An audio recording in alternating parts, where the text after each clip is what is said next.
Inbounds it to Hamby, and so now that'll be that. So the Indiana Fever come into here after losing 3 of their last 4 on the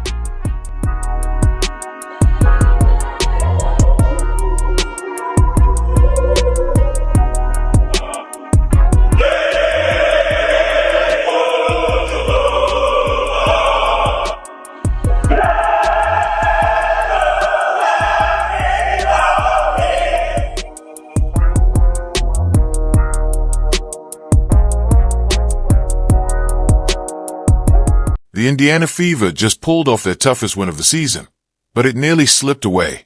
Up by a single point in the final seconds, the refs handed the LA Sparks extra chances that should have never happened. Caitlin Clark and Sydney Coulson didn't hold back, calling out the chaos immediately, and fans are absolutely livid. So, what made this game so controversial, and how did the Fever battle through everything stacked against them to keep their playoff push alive? Let's break it all down. From the questionable officiating in LA to how this gritty win could completely shift the momentum of the season. What's your take on the WNBA refs? Drop your thoughts in the comments. Let's get into it. Let's go. One common theme in the WNBA is how poorly officiated these games can be. The lack of competence from the people wearing the striped suits. Every time I watch a WNBA game, a thought crosses my mind when it comes to the officials, and that thought is, how much money do you have on this game?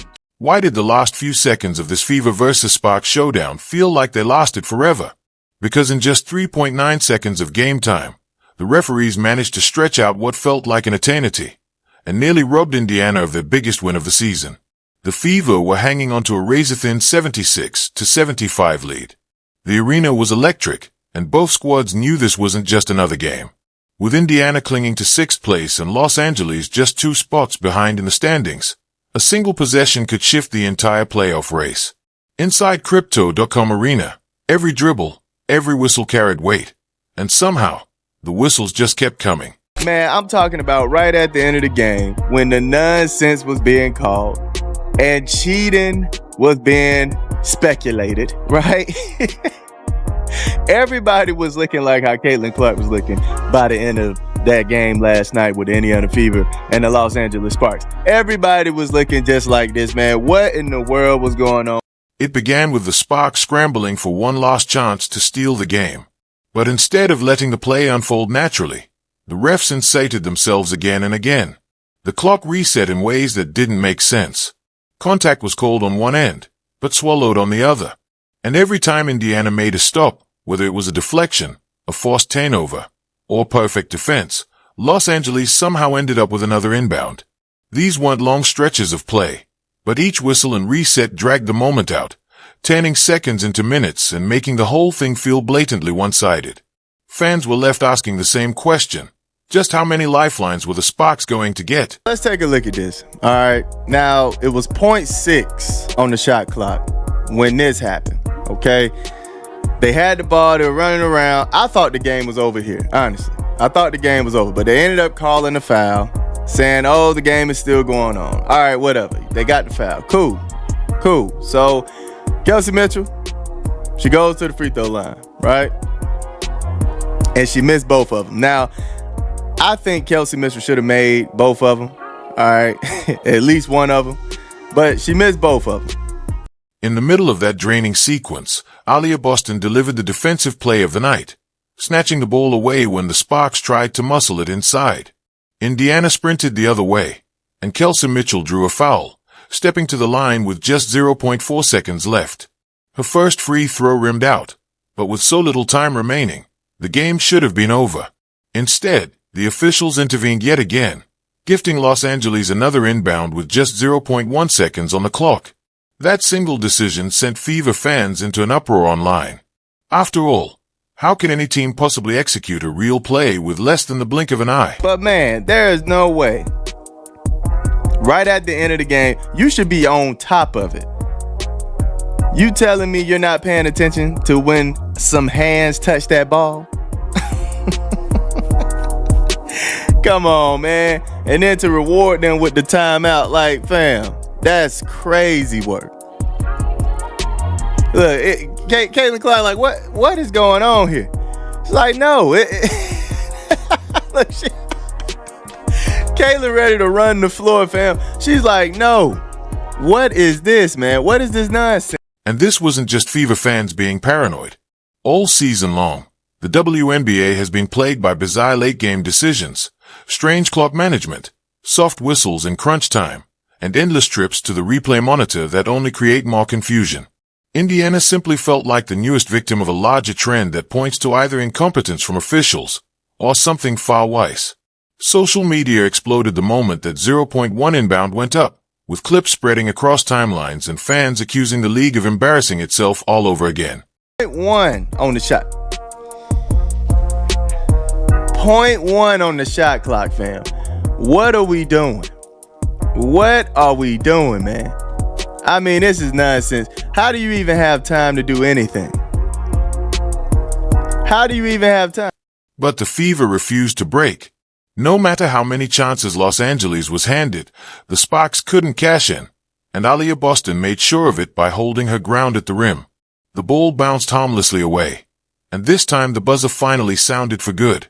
What should have been a simple finish turned into a test of patience, almost a trial to see how much chaos Indiana could survive before being rewarded. In the end, it wasn't the whistles that decided the game. It was the players' resilience and grit, especially with so many of Indiana's key names watching from the sidelines. Oh my goodness, man. They did everything they could to try to get them a win in this one, fam. It's ridiculous. It was flat out ridiculous.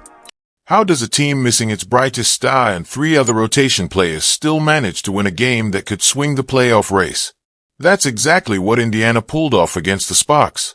Caitlin Clark remained sidelined, still not cleared to return. Sophie Cunningham was out as well, taking away one of the Fever's most dependable scoring threats. Sydney Coulson and Ari McDonald were both unavailable, stripping away energy and ball-handling depth. And then there was Lexi Hull, shooting up with not 1, but 2 black eyes from a brutal collision just a game earlier. Looking at the lineup sheet before tip-off, most people assumed Indiana simply didn't have enough left in the tank. Steph mentioned, whenever she sees you with the 2 black eyes, she smiles in a way because it just exemplifies your toughness. Do you feel tough in these kinds of situations with these 2 black eyes? I mean, that's what people keep telling me. Every time she sees me, she smiles and then she says, "I'm so sorry." I'm like, you don't need to be sorry. This is what it is. And when I'm playing, like, I forget about it, and then I go look at the mirror. I'm like, oh shit, they're still there. So yeah, I don't really think too much about it because I don't necessarily feel them all the time. Yeah, and you're still able to see completely fine. Yep. Right. Nothing's changed. The obvious assumption was that Los Angeles finally had the perfect chance to crush Indiana's playoff hopes. Without Clark shooting and Cunningham spacing, the Fever were already shorthanded on offense. Take away Coulson and McDonald, and suddenly Kelsa Mitchell was left to shoulder the entire point guard load by herself. On paper, it looked like a mismatch waiting to happen. But basketball doesn't always stick to the script, and on this night, one veteran in particular decided to flip it entirely, writing her own story at the Sparks' expense. Sims left open for 3. She got it.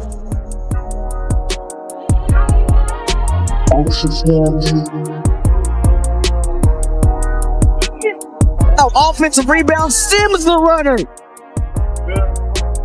Here's Howard. Shovels Sims right at the doorstep, and she gets it off the window. 3-on-3 the other way. Sims the take and finishes the lefty layup.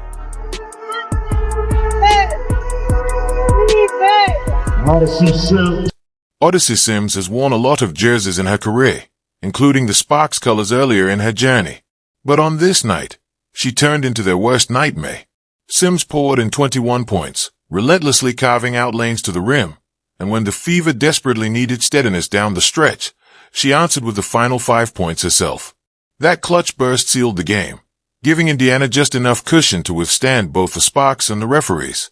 In a season clouded with uncertainty, Sims gave a masterclass in experience and composure, reminding everyone exactly how a veteran can take over when the pressure is at its highest.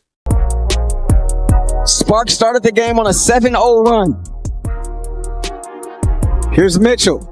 Right back to Boston. And unable to get that one, but follows her on. Cameron Brink and Ray Burrell going to be checking in next time there's a stoppage for LA. Here's Turner in traffic, and she gets it up off the window. Beautiful pass from Boston.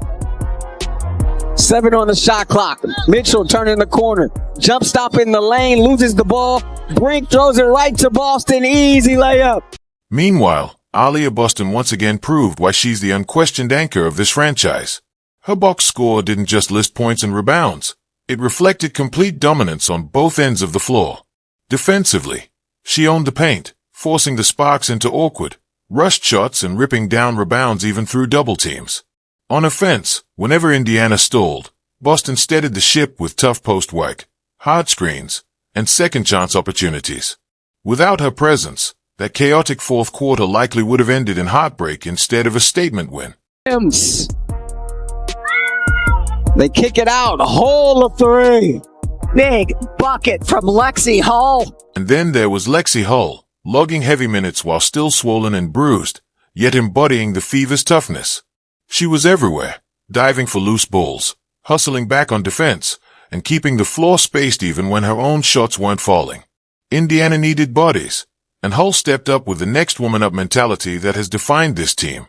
Kelsey Mitchell wasn't flawless, especially in crunch time, but her relentless scoring pressure forced LA to constantly adjust. Even on off possessions, she demanded attention, creating the space that allowed Sims and Boston to thrive. That willingness to carry the weight showed exactly what leadership looks like in Clark's absence. We have a deep team that a lot of people, a lot of players on our team could be playing and they're not.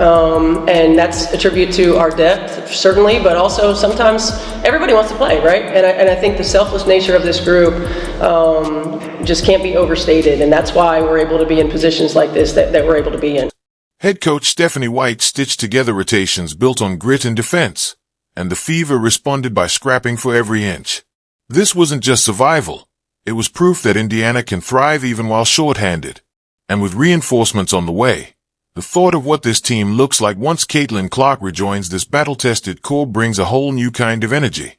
But here's what made the night even wilder. Clark didn't play a single minute, yet she still dominated the post-game conversation. Indiana's win should have been the headline, but instead it was a reaction to the officiating that stole the spotlight. Sitting on the bench in street clothes, Clark didn't hold back. She made it clear the referees had crossed a line, echoing exactly what fans were already shouting online. And when the most visible player in the league shines a spotlight on questionable officiating, it doesn't stay a one-night debate. It becomes the story. What prop bet did you place prior to suiting up tonight? What's the over-under, and are you concerned with a specific outcome? The officials in the WNBA, yes, they're incompetent, yes, they're trash, but it always seems like there's some shady, they're so bad and so incompetent, it seems like there's shady business taking place behind the scenes. If the WNBA needs to investigate in anything, if somebody needs to investigate in anything regarding the WNBA, it's about how dirty the hands are of the officials.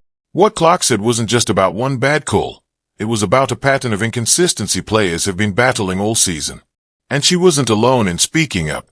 Even while sidelined, Sydney Coulson added her own fire afterward, pointing out how Kelsey Mitchell never seems to get the whistle she's earned. Then she pushed further, saying the quiet part out loud. When referees refuse to protect players from obvious contact, it doesn't feel like competition anymore. It feels like survival. That assault on the court language hit home for anyone who watched how physical LA was allowed to play without consequence together. Clark and Coulson shifted the entire narrative. This wasn't just another chaotic WNBA finish. It became a league-wide conversation about whether officiating is failing the most basic principle of the game, fairness. And because Clark's influence in sports media is so massive, the conversation spread instantly. Every clip, every word from her turns into headlines in hours, not days. Fans already see her as the cornerstone of Indiana's future. But on this night she stepped into a different role, the voice demanding accountability, not just for herself, but for every player in the league. Dirty are the hands of some of these players that are in this league. Oh yeah, tonight's the night I'm just gonna go 2 for 13. Oh, hey, it's the WNBA. I could slide into 2 for 13 and nobody will bat an eyelash. I can shoot 5 for 22 and nobody would really think twice because it happens so. It wasn't ideal in terms of how the game was. It was ugly. We had moments where we were better than others, but we dug in. I mean, when you think about key defensive stops, key offensive rebounds, like AB's key offensive rebound there at the end, making plays, deflections that led to steals or deflections that led to bobbled passes, just the sense of urgency that we played with in those last minutes through some gray area, right? Through some times when it wasn't perfect, and it was a gut check time, and our team stepped up to the challenge. Thank you. Thank you.